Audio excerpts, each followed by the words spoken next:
儲起一啲大亞灣核電廠過剩嘅電啦，係啦。咁因為其實本身咧，我哋平時嘅電力咧就唔會有一個大嘅電池去儲存嘅，咁所以咧我哋其實唔同嘅電廠咧都會用嚟唔同嘅時段啦，都會即係控制翻個發電量啦。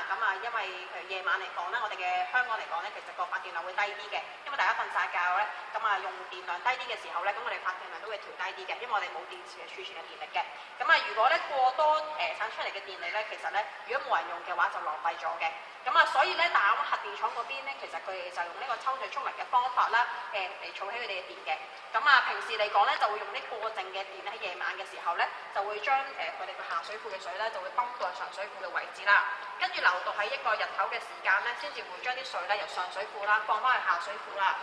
過程之中咧就會釋放咗水嘅位能啦，就變咗做發電機嗰個動能啦，再次變化成一個電力嘅。因為大亞灣核電廠嗰邊咧，其實用一個核能嚟發電咧，佢哋平時咧就唔能夠夜晚咧調低佢發電量嘅，因為怕有輻射嘅問題。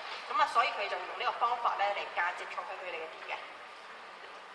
大家冇問題想問啊？抽水蓄能？冇問題咧，咁我哋去前少少咧，睇一睇我哋嗰個煙氣淨化項目。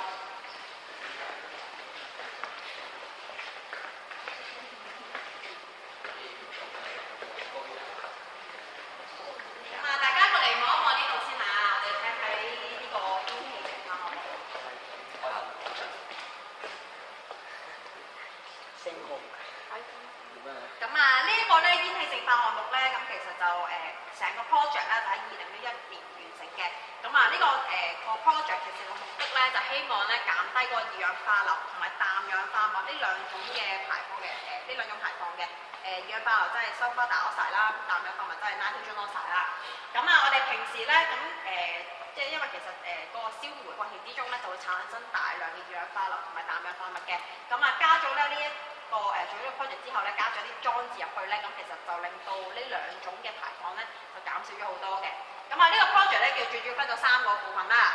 睇呢個圖啦，左手邊咧就係安裝前，右手邊咧就係安裝後嘅情況嚟嘅。安裝咗之後咧，其實你見喺鍋爐部分啦，就會裝咗呢個叫做 BOFA buffer， 我哋中文叫增壓電進風機，係啦。同埋咧裝咗一個叫做 SCR 一個選擇性催化環器。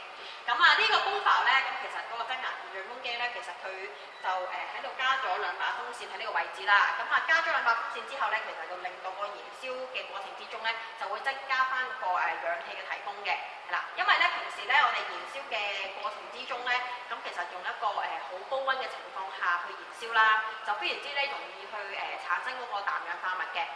如果咧我哋想減少個氮氧化物去形成嘅話咧，需要降低個燃燒溫度啦。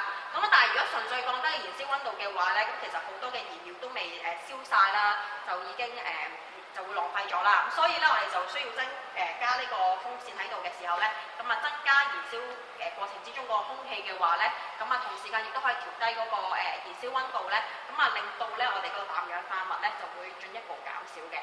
跟住咧，當啲煙氣咧去到呢個 SCR 啦，一個選擇性催化環器啦，就會用一個化學嘅方法，係啦，中間有啲化學作用啦，用一啲還原劑咧，令到嗰個氮氧化物咧係進一步減少嘅。透過呢2個裝置咧，其實可以減少大約50% 嘅氮氧化物嘅形成嘅。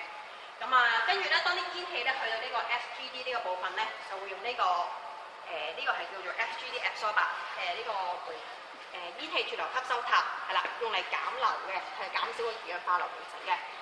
平時咧啲煙氣咧就會見到呢度煙氣咧，其實咧就會喺下面入去啦。其實咧去下面入去之後咧，其實入邊就會有一啲石灰石喺入邊嘅。你見到入邊好似一啲花灑咁啦，其實會噴一啲漿狀嘅石灰石出嚟嘅。其實就會同嗰個煙氣入邊嘅二氧化硫咧就會有個化學反應嘅。當佢咧有個化學反應之後咧，呢啲就會變咗做最後會變咗做石膏嘅石膏就可以用嚟起樓嘅。喺過程之中咧，其實就可以減少大約95%嘅二氧化硫形成嘅。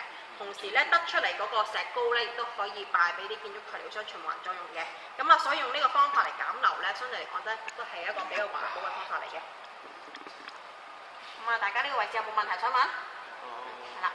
咁啊呢個 project 咧，咁其實做嘅時候咧，咁就需要分階段係唔同嘅發電機組分階段去做啦。因為其實做呢個 project 咧，就成台發電機組咧就一定要shut down 咗，完全唔運作嘅，係啦。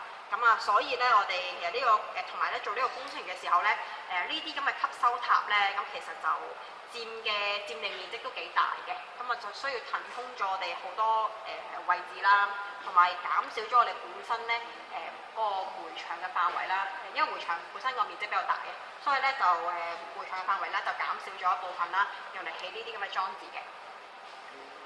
好，有冇問題想問大家？如果冇問題嘅話咧，咁以後喺呢一層俾大約10至15分鐘，大家時間去自己睇睇。